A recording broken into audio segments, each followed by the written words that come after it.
Hello everybody, this is the Fish119 here, and today we are going to be talking about the Canon EOS R50 and why I believe this is such a beginner-friendly camera.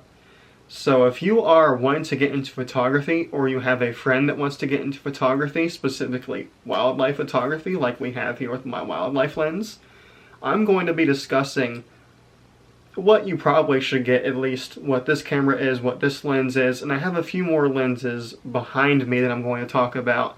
And of course, I'm going to show you guys the results that I have gotten, what to expect when you're brand new to photography. So with that out of the way, let's get right on into it. So today, I have with us the Canon EOS R50, and this honestly is an amazing beginner-friendly camera. It takes amazing pictures that'll probably look really good.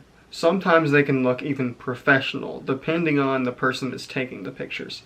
This camera has 24.2 megapixels on hand, and it also came out in 2023. That is something to note. So it is a relatively new camera. And the camera, like I said, will run around $800 US. This lens is also $800 US. So that's also something to consider if you want to get a wildlife lens with your camera. It is going to be expensive.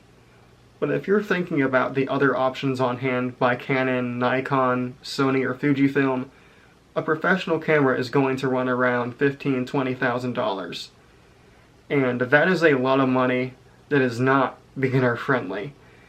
And a lot of beginners will probably be disappointed with the results that they get, even with a professional camera, because they are not going to know how to use a professional camera. This is a much more affordable and easy to use camera that a lot of people can pick up and slowly over time learn how to use it. The most important thing to note though about photography is you're not going to be a professional as soon as you pick up the camera.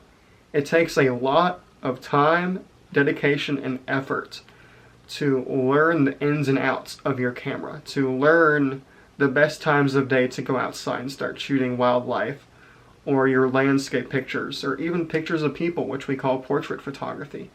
And I'm going to show you examples of each one of those categories that I have taken pictures of, so you guys can understand exactly what this camera is capable of in good conditions and in bad conditions. But this is mostly going to be wildlife centered. Now that we know what camera we are going to be using, let's review some of the pictures that this camera is capable of taking. In this example here, we see an American robin, and this is a stock image. This has not been edited whatsoever. And in my opinion, this is a pretty clear picture. Of course, there is some noise in the picture, and some of the color and contrast is not perfect, but most photographers will usually end up editing their photos to make them look a lot better, whether that's cropping in on the bird or enhancing the color scheme of the bird itself. And that is a very important thing to note when it comes to photography. You are going to want to develop how to take really good pictures like this one, and then you are going to want to learn how to edit your pictures. And I'm going to throw some more pictures up on screen. One of them is going to be a wood duck. Of course, this picture is not a perfect picture, but we can see it. The colors are still relatively clear. It's still a relatively sharp picture. In this other example, we can see a northern cardinal. He is pretty snazzy looking, but he is also not very zoomed in on our frame. But like I said, in editing, we can zoom in on him so we can see him even better, and his beautiful colors, his feathers, his everything. And the last example I'm going to show an eastern bluebird. Of course, this picture is a little bit dark, but it is still a relatively good picture with our gear that we do have. Now that we have seen the types of photos that our camera can take, stock only, I'm going to show you some of the images that I have edited. And you will have already seen some of these images, but some of them are also going to be new. And one of the important things to note is editing is a very useful tool when it comes to photography. You can zoom in on your subject a lot better. You can get rid of the grainy noise that is in your photos. And if you're shooting in a raw format, it is going to give you the ability to enhance the color schemes that your camera usually is not going to pick up on. So a lot of professional photographers will end up editing their photos to have a more professional, precise look that is pretty much what your eyes are seeing. Of course, your camera is going to need a little bit of help, and that's where editing comes into play.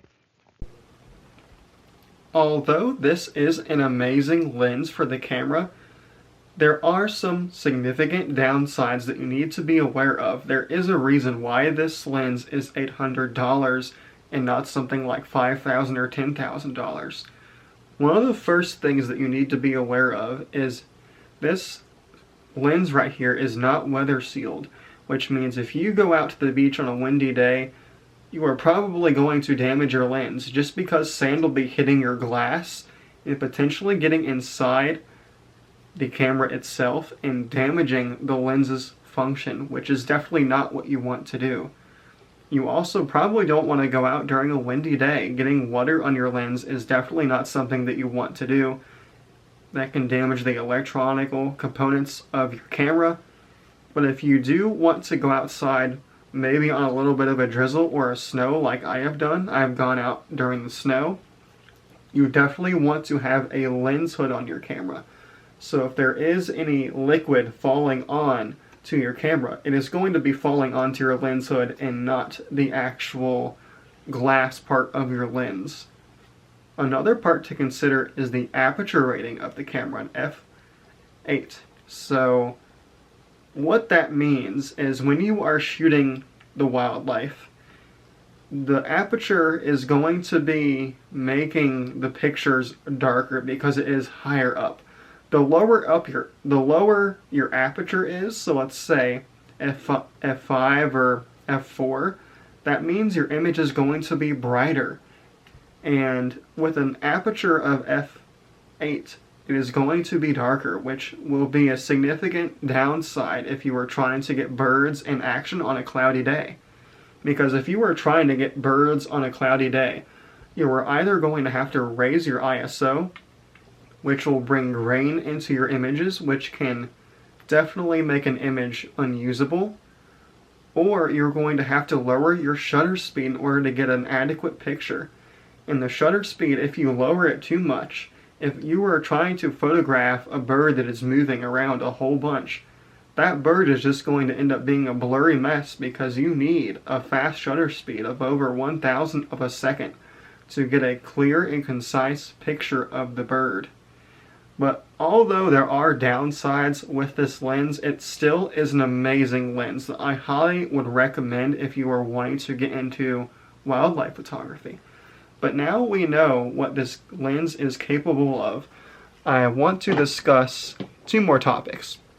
First of all, the landscape capability of this little lens right here, the 28mm, and portrait photography. So let's get straight on into that. When it comes to landscape photography, the f2.8 28mm lens definitely is a good lens to buy.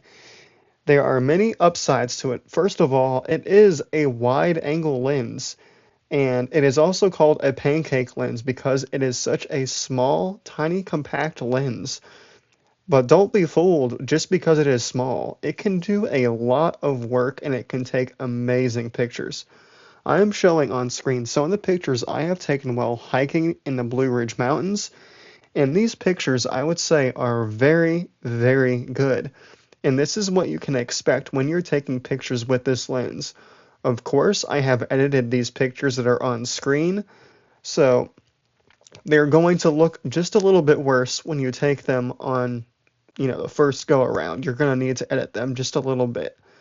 Because especially with this lens, you're going to notice some vignetting, and I had already mentioned that earlier, what vignetting is.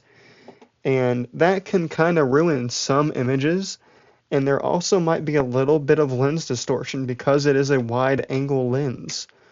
But it still is an amazing lens with a lot to offer, and it also can take amazing portraits of people, which is the other use that this lens has. Speaking of portraits, we now have some to showcase. The first one is of me. One of my friends took it for me. When it comes to portraits, this lens can take some really good portraits. However, I do not have very many portrait shots. I do have some, but some of my friends I do not think want their pictures on the internet, so I'm not going to be posting those. But two of my friends here that I am going to showcase I know are okay with it. And I think these do showcase the potential of taking really good portraits with this lens. After all, it is a 28mm lens at f2.8, which gives it that really, really nice blurred background for any portraits. It just looks clean, it looks crisp, and it is a very, very good lens for portraits. Well, I hope you guys found this video very fun. I know I had a good time making it. So, if you guys want to see more of this type of content, like camera stuff, maybe some tips on how to take some better pictures besides just the gear, which this video is focused on, just let me know down in the comments, and I will read the comments, and I will try my best to make some more photography related videos. And yeah, I hope you guys have a wonderful day, and thanks for watching.